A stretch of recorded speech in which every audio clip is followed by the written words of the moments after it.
Welcome back to my channel. If you're watching this, you're probably thinking about buying a home. Maybe it's your first home, or maybe it's been a decade since you bought your last one.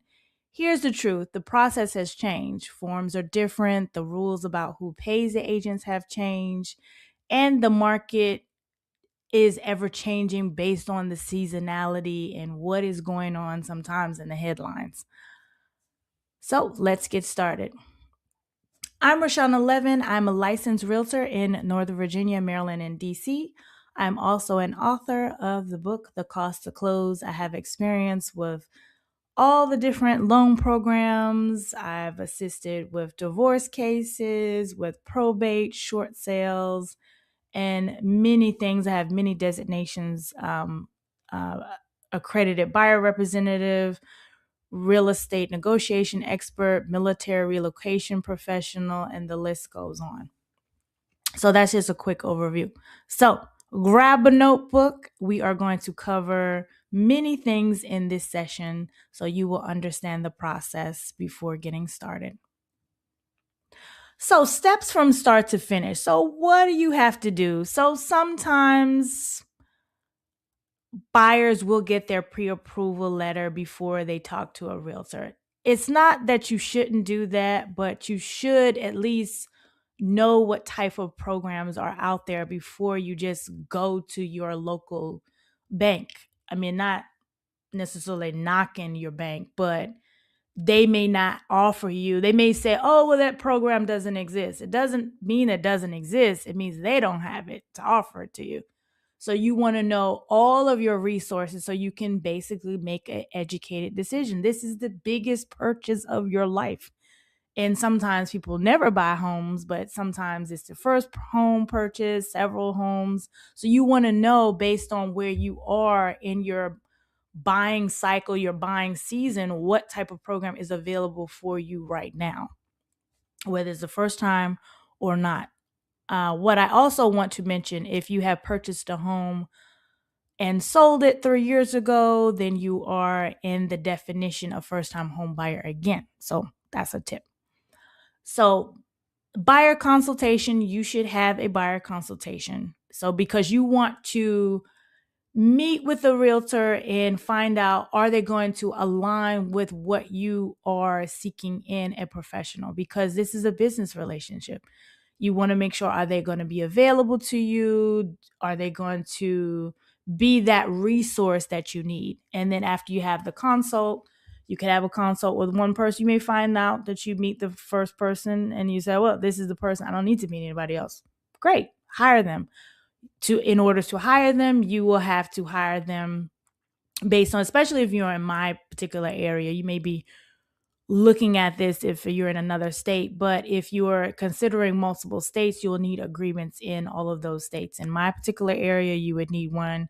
If you're considering Virginia, Maryland, and DC, then you will need 3 different agreements because they're all different. Because if you're considering all of those things, you have to hire that person in those particular areas. So then you get your pre-approval letter. You can get one or a few. I would recommend you get 2. And most of the time, I mean, you don't need 10 pre-approval letters. What you want to do is you want to see, okay, well, who has the program? Because especially if you're in a first-time home buyer program, your interest rate is not going to change. What you're looking at is, how much is this going to cost me based on, okay, the lender fees and all those kinds of things. That's what you want to know, because you need to get a clear cut, as close as possible, of how much this deal is going to cost you, because you have to know whether you have enough money to actually close at the end. And your negotiation power is like, well, how much are you going to ask the seller for? Can you ask them? What is it going to look like? So then after you get your pre-approval letter, then you go on your showing appointments. And one thing I want to mention about pre-approval letter, it's not necessarily say, okay, well, the lender says, okay, you're approved for 500,000, for example. You want to know what that payment looks like based on this interest rate, not necessarily the sales price amount. Because you say, oh, well, yeah, I'm got approved for 800,000. But if you don't like that payment, then that doesn't really matter. It's like, well, what's the payment? What's the sales price based on the payment you want and based on the home type? Because 500,000 in a condo is probably not going to be the same thing in a townhouse because of condo fees and whatnot. So then after you find the home of choice and you would submit an offer, you may have to submit one. You might get lucky and get the one, and then that's it. But you may have to submit more than one. So get ready. Then once your contract is accepted, then you're in escrow, and then you close. So that's like the simple version of what happens. And then we'll go into more depth as we go through the presentation. So the truth about lenders, having a reputable lender will save you time and money. You have no idea how many times I've had buyers go outside of what I have recommended, and then it's just, I don't know how to say it politely. Let me find the right words. It's like walking on hot coals the whole way. And you just don't want drama. You want the experience to be as smooth as possible. It's already, sometimes a nail biting event because you're thinking like, oh, am I doing the right thing? Am I buying the right house? So you don't want that to be an element of anxiety into the already anxious situation of buying a house. So that's that.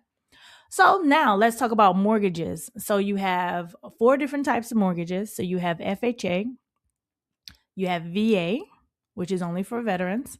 You have USDA, which you only can purchase in a rural development area. It has to be zoned based on the address. In some areas, you actually be surprised that are considered rural still, but you have to look up every address and make sure. So you can get approved with USDA, but know that you will be limited on where you can purchase. And also conventional loans. The truth about financing. So, you can buy a house with a 580 credit score, but you might not like your interest rate though. And also with a 580 credit score, I do know lenders that have down payment assistance programs with 580, but your rate is going to be higher. But you can do it. You can do it. There are ways around it. There is a plan for everybody. We just have to find out whether that plan makes sense for you. So now let's talk about the down payments with the different types of mortgages. So for FHA, you'll need 3.5% down, and there are down payment assistance programs that will take care of the 3.5%.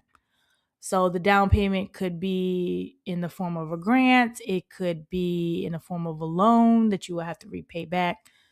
For a VA, there's no down payment required, but there is what's called a funding fee. And the funding fee is going to be determined based on whether this is the first time you're purchasing a house or the second time. The second time, the fee is more than the last, and also whether you're active duty or whether you're a reservist.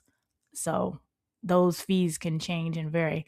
And if you're at least 10% disabled, the fee is waived, which will save you money there. USDA, there's no down payment with that. That's for the rural development loan. And for conventional, if you're a first-time home buyer, you have the opportunity to only put down 3%. If you are purchasing again, then you will likely be put in the category of 5% down payment. And for all of these, there are down payment assistance programs available. So these are a couple forms that I want to kind of review ahead of time, not go in depth with them, but things that you will see over the course of your transaction. So it's not the first time you're seeing them when you see them from your lender or other resources. So up first, we have your 1003. So this is a uniform residential application. So this is everything about you, your personal information, where you work, where you worked in the past, what's your income, what type of, are you a citizen, are you married, what's the social security number, what are your assets, all of those things, what are your debts. So everything is basic. So think of this as like a snapshot of you financially. So that's that. So that's what will come from your lender. A lot of times what will happen is you probably won't fill this form out like this. It will be on an actual online system. So you'll fill out an online application, and then they will input that into this document, and then you will sign this at the end. So then you'll have your 4506T. So this is the request for getting your transcript. So you're giving the lender authorization to use this form to compare what you said on paper. So basically comparing, okay, if you said you made 100,000, okay, well, we want to compare. Did you really make that or did you make it up? So we want to compare those two things. Then you have your SSA 89. So this is the authorization for the Social Security Administration to verify your Social Security number to the lender. So they have a certain amount of time whether they have authorization to use this, and you would sign that form.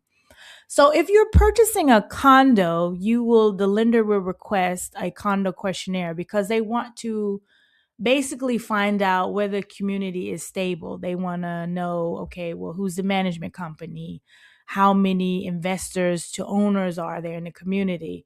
And if those ratios don't align with what they need or what they want in a community, is it enough master's insurance policy on the building? Is the building being poorly maintained with maintenance?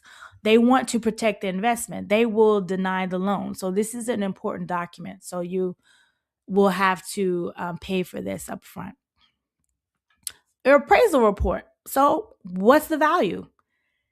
Okay, if the house is worth 500,000, well, I won't say worth, but if the sales contract says 500,000, the appraiser is going to go out, do the analysis. What's going on in the community? Is the neighborhood, is there growth in the neighborhood? Is the neighborhood declining? What's going on in the area? Is it near airport? Is it near noise? What's going on in the community? Is there oversupply? Is there undersupply? Are there a lot of short sales? Are there a lot of foreclosures? What's going on? Is the neighborhood stable in the area? And also, what's going on with the house? Is the house in good condition? Is there a lot of deferred maintenance? Because a lot of times an appraisal will come back. It's like, okay, well, we have value. However, the owner is going to have to do X, Y, and Z before the appraisal will be released. And then there will need to be a second inspection that will need to be done. So that's that. So closing disclosure, you'll get an initial closing disclosure, like of an estimate of how much your fees are going to be. So it's going to have your loan amount, your interest rate, your monthly principal and interest is going to show, okay, if you have mortgage insurance, it's going to say what your escrow is. That's with your taxes is going to talk about that. And then your closing costs, and then the amount cash to close. That's the amount that you actually have to bring to closing. So it's going to say that. And a survey, finally form that we'll talk about today is a survey. So the survey is basically saying what is going on with the property. Where's your property line? What's your boundary? Where your property ends? What's the frontage? Where's the garage? If there is a garage, where's the fence? Are there any special easements with the property? Do you have to go through your land before you go to the neighbor's house? So what is going on? What's the frontage? What are the actual rules in that? So you will get this. But I will say, if you get a survey, make sure that you get a survey that has this, what's called a survey with stakes. Because if you get this document, I mean, what does that really mean? It's like, oh yeah, that's where the house is. I mean, what does that mean? You want to have basically the stakes is with the flag. So you could say, okay, well, this orange flag, okay, this is where my property line is. So then you know that's where your property line is. Because otherwise you're just looking at a piece of paper. What does that mean? So then you know, okay, especially if you have a decent sized yard, okay, you don't want to encroach on your neighbor's yard, especially if there's no fence there, or if it is a fence there, you want to make sure, well, is this fence really supposed to be there, not supposed to be there? You don't want to cut somebody's grass. You're not supposed to cut the grass. Don't want to upset the neighbors ahead of time. You just move there. So that's that. So your home, this is the fun part. We will talk about, what do you want in your house? Do you need a backyard? What type of home do you want? Do you want a condo, townhome, single family, or you want a luxury house? Parking, do you want covered parking? Do you have to have a 2-car garage, 1-car garage, or at least a driveway? What type of closets do you need? What type of storage? What type of kitchen are you looking for? Do you want to be updated? Are you okay with, we'll say, a regular house, but you're okay with, as long as the house has good bones and you're willing to make improvements later? What are those types of things that you are desire? So you want to make a list of, okay, my nice to haves, but then you have your deal breakers, like, which in my mind, a deal breaker is I will not buy this house if it doesn't have X, Y, and Z, period. So those are more than what you want to focus on. Nice to haves are great, so we can sprinkle some of those things in. But deal breakers, like if you must have 3 bedrooms, we're not looking at 2 bedrooms. There's no point. We're wasting time. If you have to have a garage, we're eliminating houses that do not have a garage. So that's what I mean by deal breakers. It's like a nice to have would be, okay, well, we want laminate flooring or hardwoods. That's a nice to have. You can change that later. If it's carpet, you can live with it. That's not a deal breaker in my mind. Some people it is. So that's that. So now market trends. So what type of markets are you in? So a seller's market means there's less homes and more demand. So that means you have to be more aggressive with your offers. A neutral or balanced market, that means there's an equal supply of homes and demand. It's like average. There's still negotiation room, but you don't really have much leverage there. If it's a buyer's market, then you have lots of leverage because there's more homes and less demand. So you can, I won't say name your price, but almost.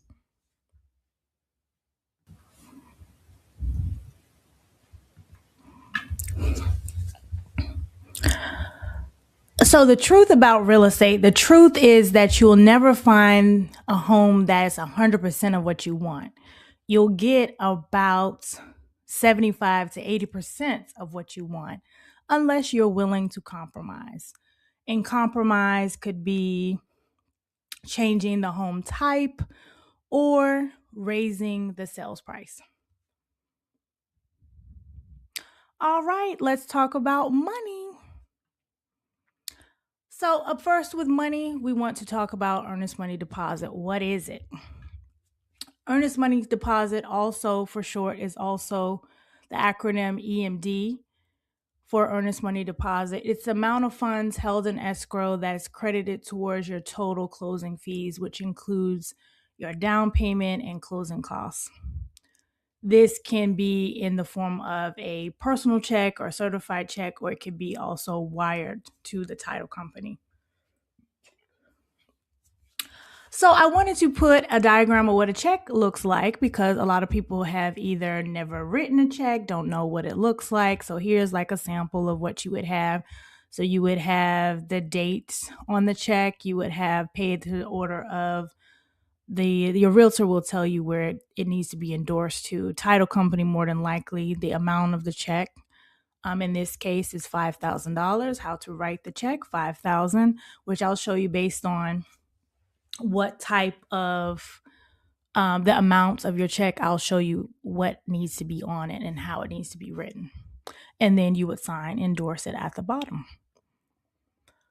So how much money do you need at contract time? So you'll need your earnest money deposit, inspection fees, and appraisal. So we're going to use the example of $500,000. So typically, earnest money deposits are 1% of the sales price. To make your offer stronger, you should submit more money, but we'll start with 1% of the sales price. So 1% of the sales price is $5,000. You're going to need your inspections. You shouldn't buy a house without having inspections done, but you could waive them. That's at your own risk. I would never recommend you do that. And inspection money, these are all funds that are actually going to be needed within the week of you actually being under contract. So home inspection, radon, termite, and then your lender is going to order your appraisal, and they will not order it until you pay for it. So on average, it may be $500, could be a little bit more, a little bit less, but typically on average, that's how much it costs. So total needed at contract time is $6,250. So now, how much is needed at closing? So your earnest money is not an extra cost. It's credited towards your closing. This is an estimate that you'll need to actually bring to closing based on if your down payment was 5% and average closing costs. This is just an estimate only. The actual amounts is going to depend on your loan type, your down payment requirements, and the location of where the home you're purchasing. So you need to contact your loan officer for a personalized breakdown of your closing costs. So the same sales price example, 500,000. If your down payment was 5% of the sales price, you would be putting down 25,000. Closing costs would be 20,000. So that's 4% of the sales price minus the earnest money that you had submitted at the beginning of the contract. So you would need 40,000. But keep in mind that there are solutions for the closing cost amounts and the amount that you need for down payment. So when we work together, we can find out what that solution is, whether it has to all come from you, come from a 401k, retirement account, or if you're selling a home, it can come from that. We can ask a little bit from everyone, possibly. So a little bit from the seller, maybe a little bit from this pocket over here, another area here. So now let's talk about escrow. So, steps to submitting an offer. So, next you will need your pre-approval letter. So, a lot of times your lender will give you the maximum amount. So, say it was 500,000, but the house you actually are looking at is, let's say, 460. So, we would get the lender to revise the letter to have it at 460, not necessarily 500, because we may need that leverage there. We don't want them to, if the house, especially we're trying to lower the price, if the house is really 500 and we're trying to lower the price, we might not want them to know the maximum amount ahead of time. Sales price, your earnest money, the amount that you're going to contribute. So the earnest money, it could be a little bit less than 1%. It depends on what the seller is willing to accept. You can offer that and see if they are okay with it. They may counter and say, well, we want more money held in escrow. So it just depends. Seller subsidy, how much are you going to ask the seller? Are you in that type of market where you could be, where you have to be aggressive? If you have to be aggressive, then you can't really ask for any seller subsidy. Ask the seller for buyer agent compensation to be paid partially or the full amounts. Are you going to pay part of it and have them pay part of it, or something of those lines? What types of contract contingencies are going to be in your contract, closing company and closing date, and also any other things that you actually want to contribute with the house. Actually, what's going to stay with the house? What's going to convey? Do you want a special lighting fixture? Do you want the TV in the house or whatever? So you want to put those things in there.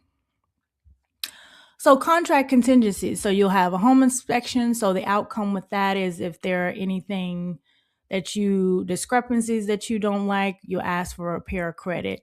Rate on inspection will be remediation or credit. Financing, if you get denied for the loan, you can get out of the contract. If the appraisal comes in low, then you will ask for a new sales price. If they don't lower the price, then you withdraw. HOA and or condo resale package, once you review it, if there are any seller violations, the seller has to do that. If there's anything in the package that you just can't live with it, you can get out within the deadline. Home sale, do you need to sell a home before you're purchasing this one? Put that in there. Post occupancy, does the seller need to do a rent back? That happens a lot, so I'll focus on that. So what that means is you would say you closed in January and the seller needed to stay until the end of February. So basically they are renting the house back from you for a particular time, and then you would actually take possession. You'll have keys at settlement, but you actually take possession after they have moved out. So all contingencies have a solution to continue with the contract or end. So think of contingencies or if then this will happen. That's to sum up what that means. So in escrow, closing timeline. So you'll have your pre-approval, your showings, then your escrow, then closing. So the quickest closing that I've seen is 14 days after escrow. So if you found a home today, you're under contract, then you would close 14 days. But that means everything is rapid speed. Everything is in line. Everything was written ahead of time. Appraisal can get done. Wouldn't be able to do that with VA financing because you need at least 25 days, but typically 30 to 40 days for escrow. but you have to have the right lender and make sure that everything is working in order to follow that timeline. Closing. So, quick facts about closing: no closings on weekends or holidays. If you need a power of attorney, get that early. Ensure your driver's license is not expired or have an alternative for a driver's license.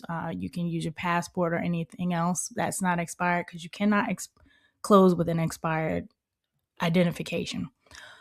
Closing can be in a different location. So say you have a closing company and they're in my area, if you're in Alexandria and you want to close near the house, or you want to close at the house. I've had clients close at their house. I've had clients close at their office, but I need to know ahead of time so we can plan that accordingly and use a title company that allows that particular service and find out, do they charge for it.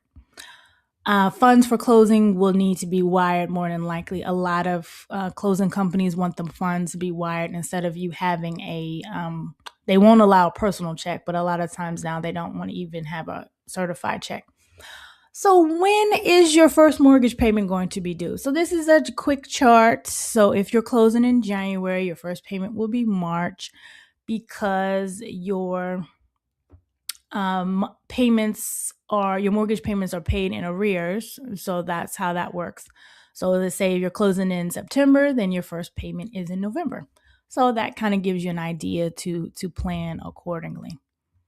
So agency. So this is important. We have to talk about that. So who represents who? So the listing agent on the left-hand side, those are the agents that represent the seller. So their job is to get the seller the most money in the least amount of time. So then you have the selling agent, or also called buyer's agent. So that's me on the right. So my job is to represent you. And so then you have designated agency. So designated agency would be where if the listing agent, the house that you actually liked, was a listing agent at my particular office, either Falls Church or Alexandria. So that would be designated agency, because both realtors are underneath one broker that employs us directly.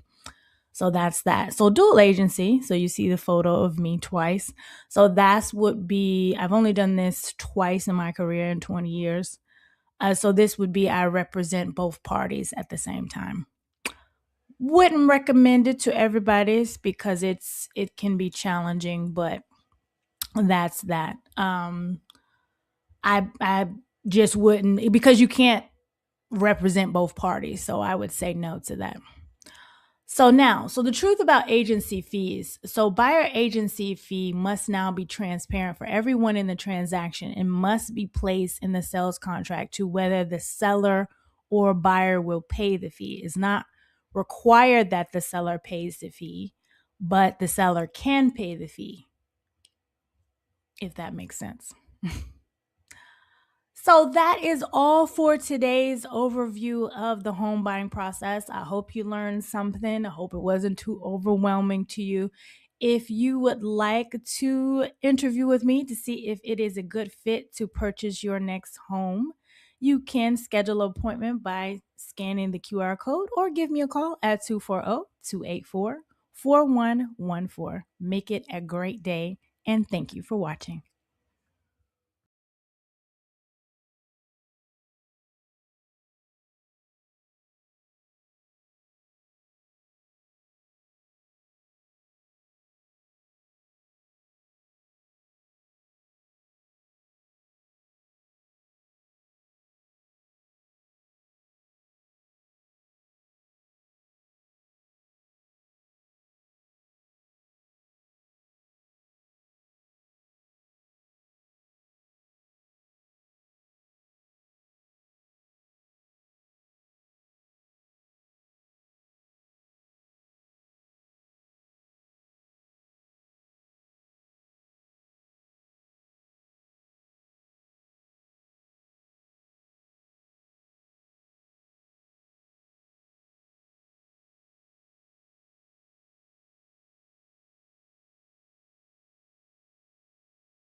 If you're thinking about buying a home now or sometime in the future, this video is for you.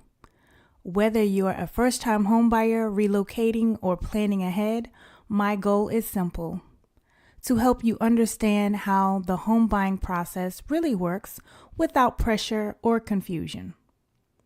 This is buyer education, so take what you need, let it play in the background, and come back to it anytime.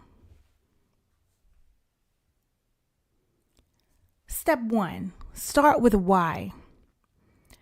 Before we talk about loans, prices, or neighborhoods, the first step is clarity.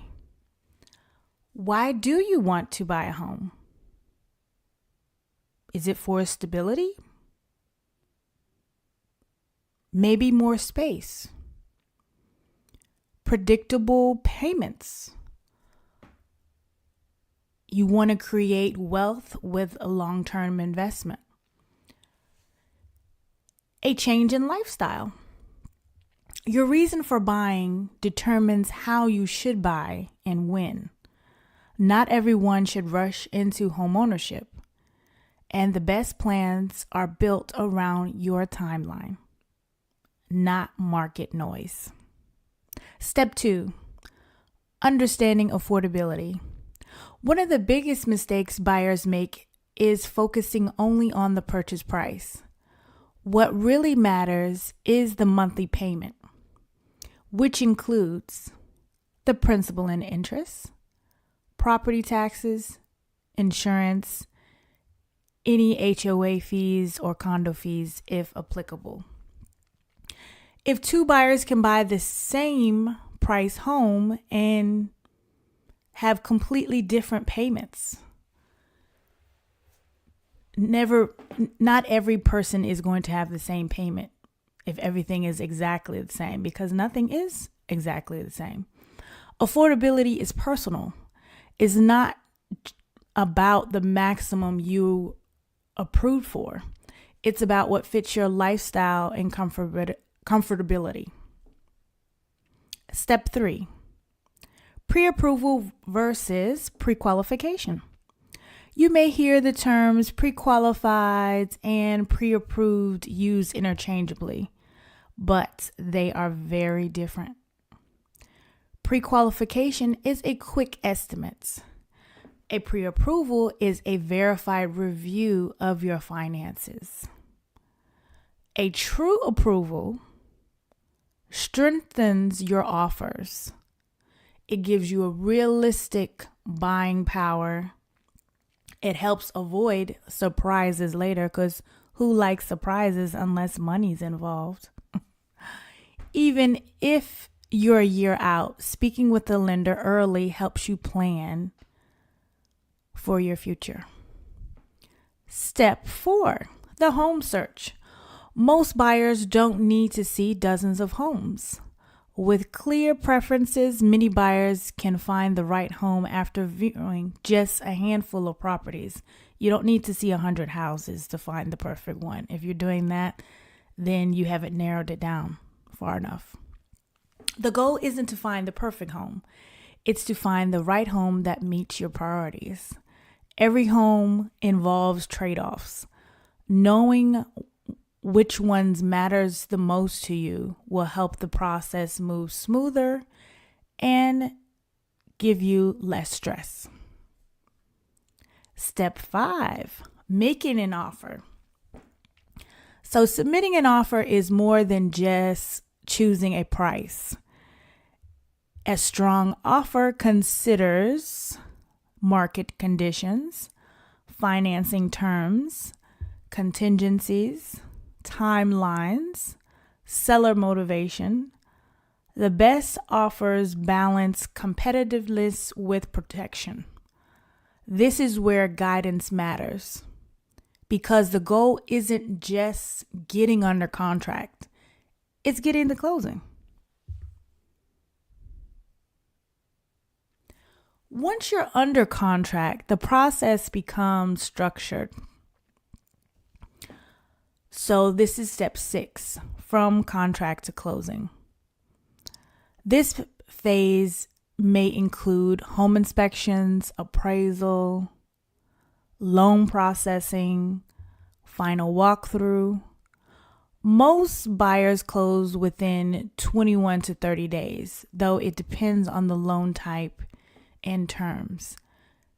Clear communication and preparation keep this phase smooth. Step 7, the bigger picture. Buying a home isn't just a transaction. It's a long-term decision. The right plan accounts for your goals, career changes, family needs, financial flexibility. Education gives you confidence. Confidence leads to better decisions. If you're thinking about buying now or in the future, start with education and planning. This video is part of a rotating buyer education series. You can explore more resources, guides, and next steps with the links provided. Thanks for watching, and feel free to let this continue playing as you learn more.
If you're thinking about buying a home now or in the future, understanding financing is one of the most important parts of the process.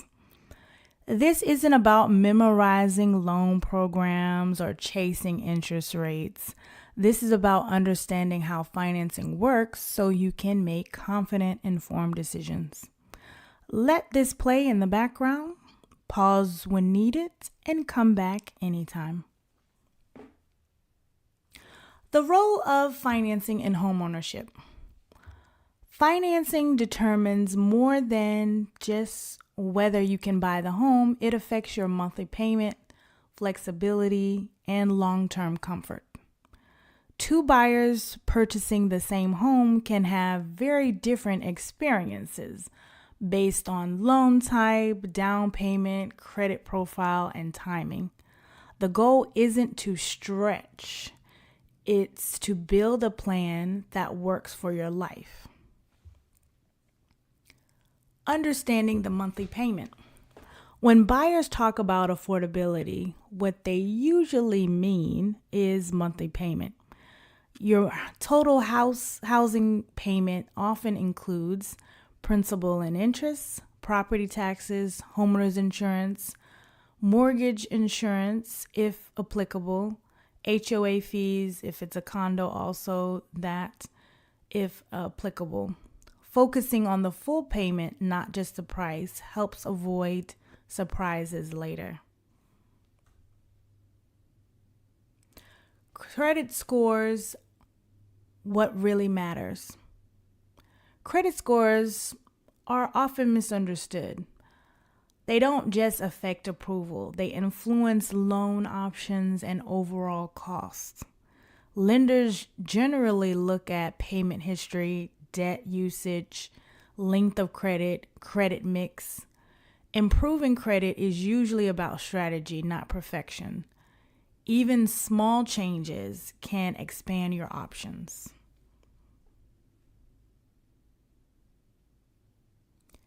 Down payment myths and reality.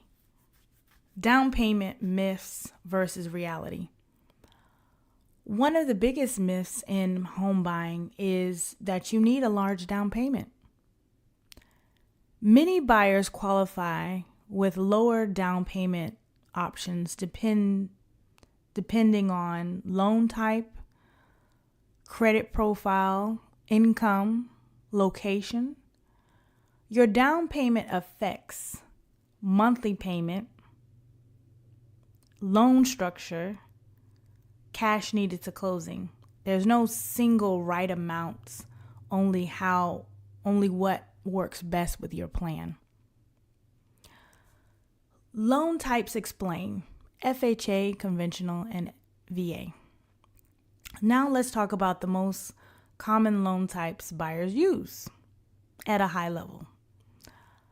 FHA loans are often popular with first-time home buyers or buyers building credit.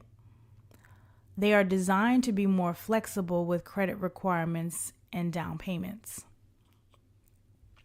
FHA loans can be a strong stepping stone into homeownership, especially for buyers focused on accessibility rather than perfection.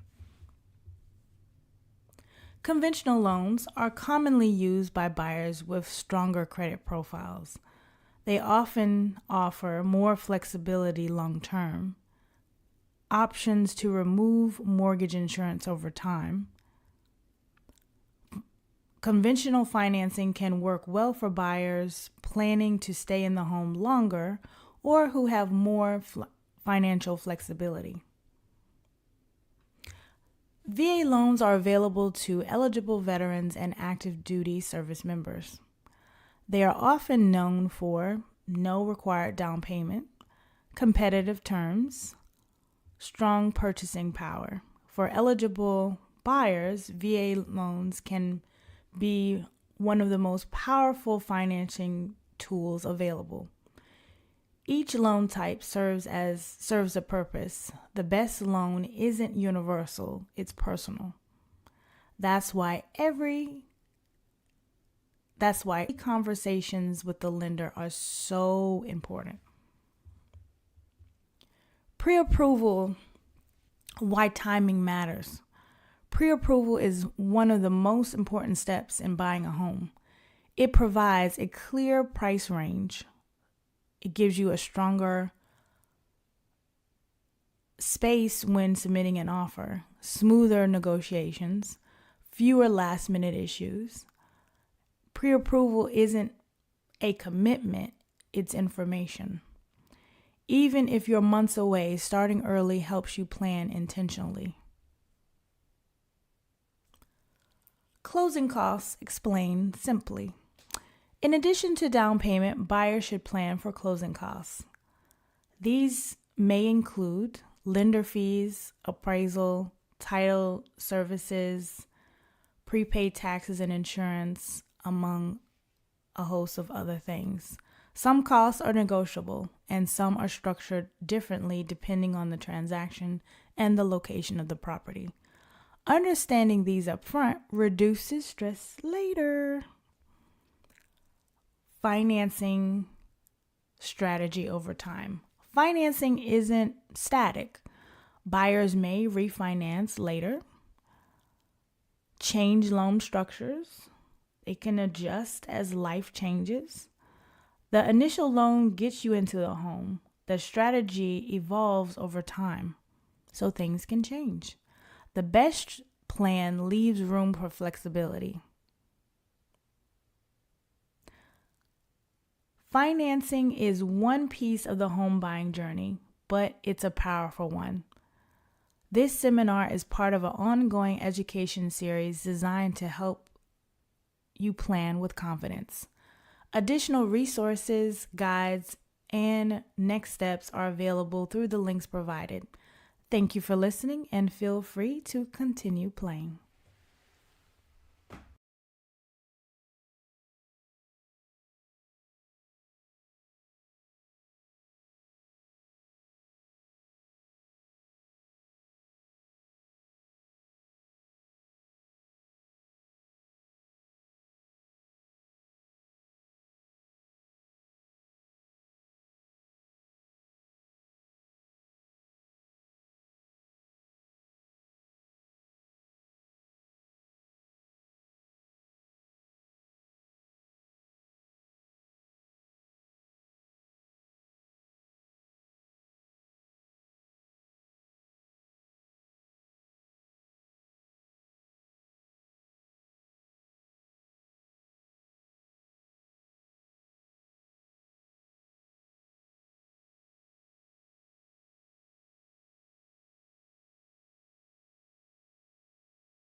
If you're thinking about buying a home, you probably have questions, and you're not alone.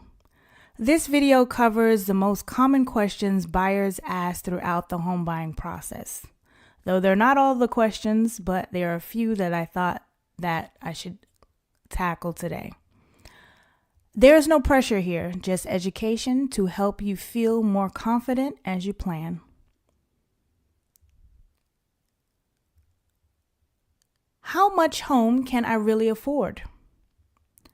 Affordability isn't about the maximum price you're approved for. It's about what fits your lifestyle.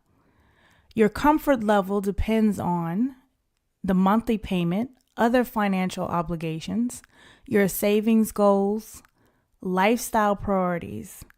The right budget feels sustainable, not stressful.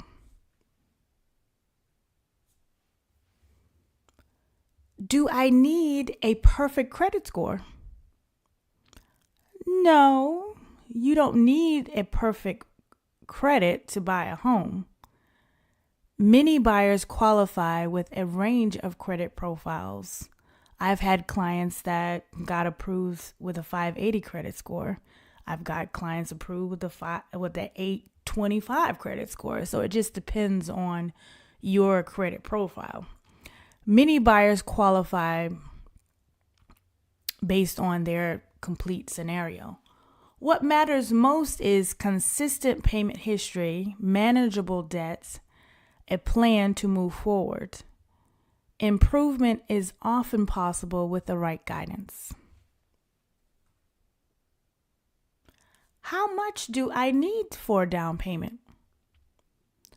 Well, there's no single down payment requirement for all buyers. Some programs require more upfronts and others allow for lower down payments.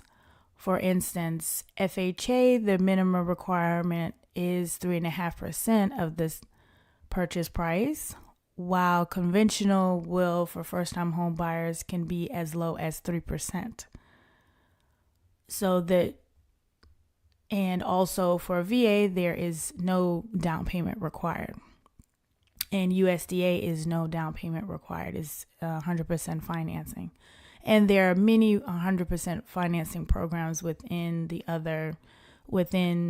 conventional and FHA and platforms, loan programs.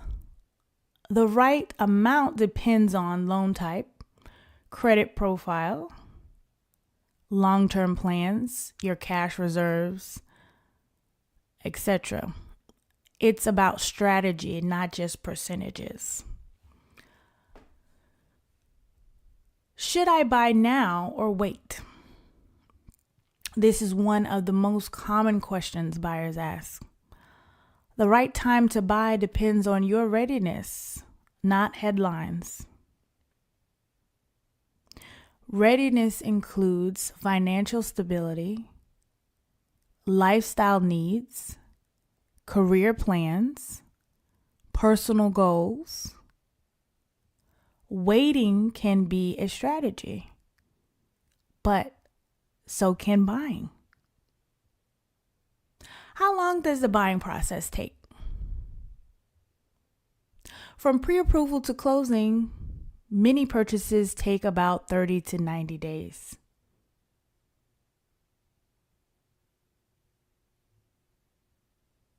And the reason why I say 90 days, because it could take you a while to actually find your home of choice. That's probably the longest part of the process, not necessarily the contract to close part. Though the timeline depends on financing, the market conditions, that's part of what I just said. If it's not a lot of houses on the market, then you're going to be fighting for the houses with bidding wars. Buyer readiness. Are you really ready to buy? You may think you are, but we need to narrow that down and make sure that you are, because that will help in your strategy to purchase. Property type. Are you willing to change the property type? If you want a townhouse, are you willing to go to a condo? Or if you want a single family, are you willing to get maybe a luxury townhome? Or are you you have to have a single family, which I get. You have to have what you want. You want to buy what you want. But then if it's not within budget, are you willing to change location? So what are you willing to do? Planning ahead creates flexibility. How many homes will I need to see? Most buyers don't need to see a dozen homes. With clear priorities, many buyers find the right fit after viewing a limited number of properties. Clarity saves time and reduces stress. What costs should I plan for besides the price? In addition to the purchase price, buyers should plan for closing costs, inspections, appraisals, moving expenses. Understanding the full picture upfront prevents surprises later. What happens if the inspection finds issues? Inspections are meant to inform, not to alarm. Findings can lead to repairs, credits, price adjustments, or in some cases, walking away.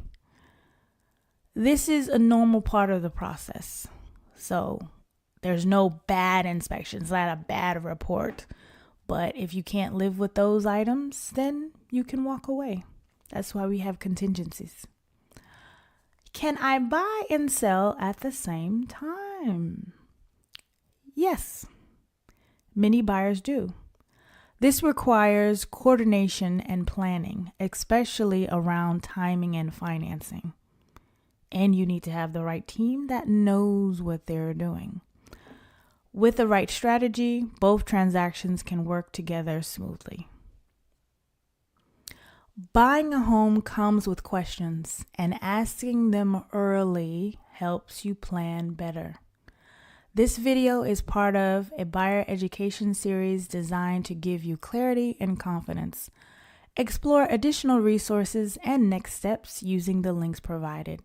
Thank you for watching, and feel free to keep playing as you learn more.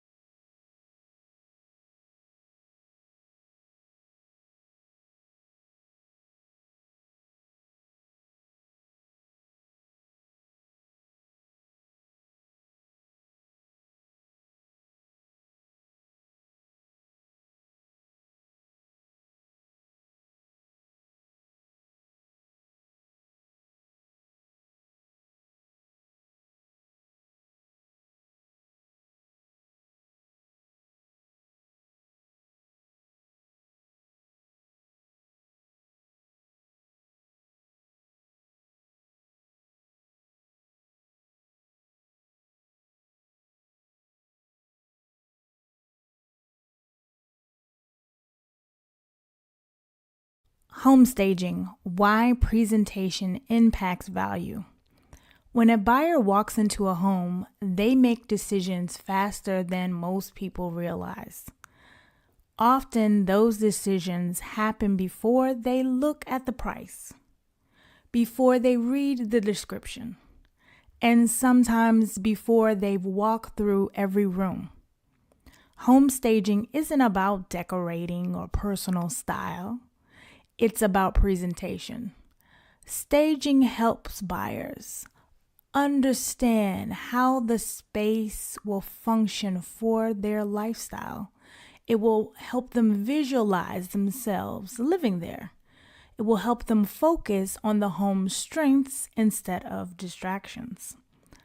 Well-staged homes often show better online, feel more spacious in person, and create stronger first impressions. In this segment, you'll see examples of how thoughtful staging can change how a home is perceived without changing the home itself. Let this play observe the details and notice how presentation shapes the experience.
staging isn't about making a home look perfect. It's about helping buyers see possibilities. Small adjustments in layout, lighting, and flow can change how a home feels and how buyers respond. When presentation aligns with pricing and marketing, homes tend to attract more interest, generate stronger offers, and sell with fewer obstacles. This video is part of the seller education series focused on preparing homes for successful sales. Additional resources